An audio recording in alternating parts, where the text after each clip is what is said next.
I love Manas. दा खोन्थाजोबगोन बिनि प्राइसफोरखौ बेसेबां बेवहाय थानायनि एकदम मोजां सुबिदाखौ जों बानायना होदों लोगोसे केम्पिं टेन्टबो दोङो प्लास जोंहा बेयाव थानानैनो सिङावहाय जिप साफारि खालामहैनो हागोन बेयाव थानानैनो जोङो रिभार राफ्टिं खालामहैनो हागोन प्लास जोङो बेयाव थानानै मोनाबिलियावहाय कालचारेल डेमनस्ट्रेसनबो खालामनो हागोन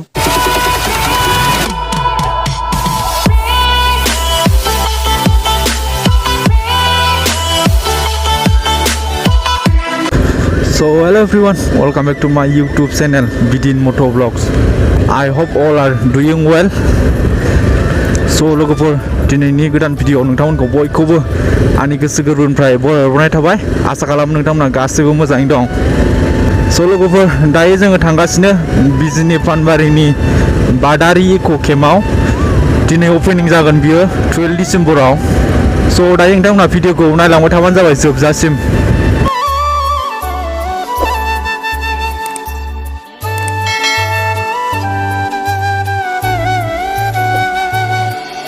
लोगोफोर जोङो मेन लामाजों थाङासै बारस'ना फैबाय खाथि जानायनि बारा गोजान जाया दा बारस'ना फैबाथाय I think 7-8 किल'मिटार जागोनदां ओंखारना माउस गारलै दालाङा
गारि लांजाना लांजायाखै नायलाय थांलाय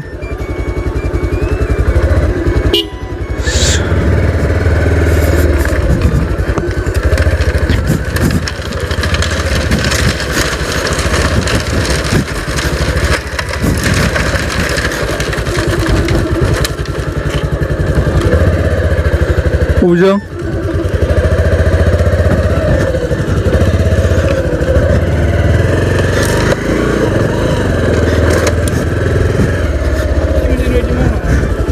हा दानस' थो ए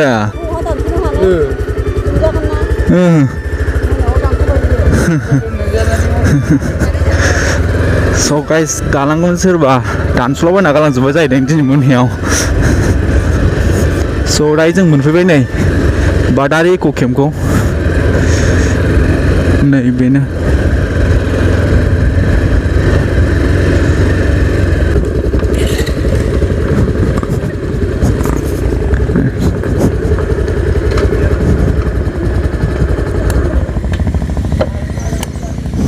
दायो जों नै गेट मोनफैबाय सिङाव हाबलांसै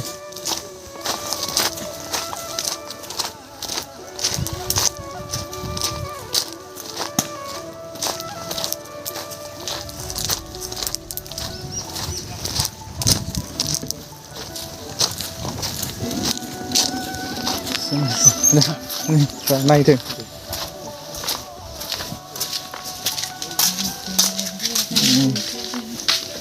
बेयाव स्टे खालामनो हागोन नाइट स्टे दा खोन्थाजोबगोन बिनि प्राइसफोरखौ बेसेबां बुरजालाय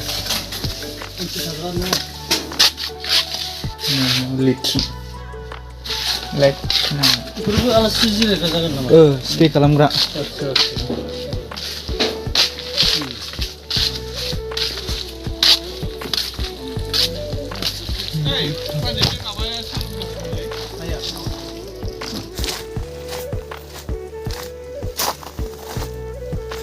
Rest house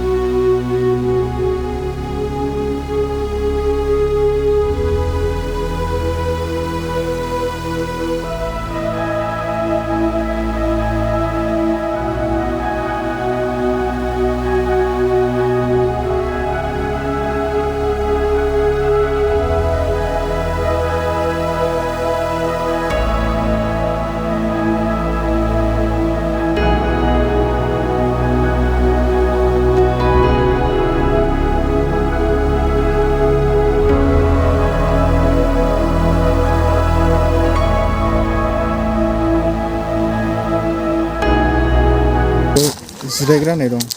औवानि मजा बानायखादों ओमफ्राय नैबेयावबो दङ औवानि ओमफ्राय नै नारें बिफां दङ ओरैजा नारें नैबेयाव जिरायनानै साहा कफिफोर लोंनो हागोन बहुत मोजां स' लोगोफोर नोंथांमोना बेयाव फैयोबा नैबेयाव स्टे खालामनो हागोन नाइट स्टे टेन्ट दङ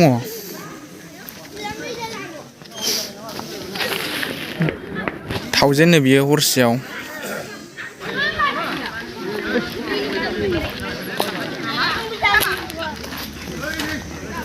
नैबेयावबो टेन्ट मोनसे दंबावो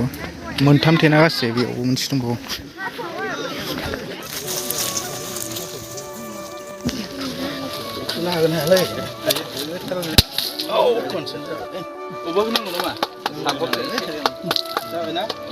दे आलासिफ्रा फैबाय थादोंना सानफ्रामबो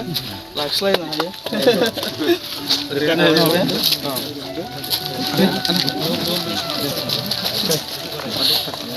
जाबायना दे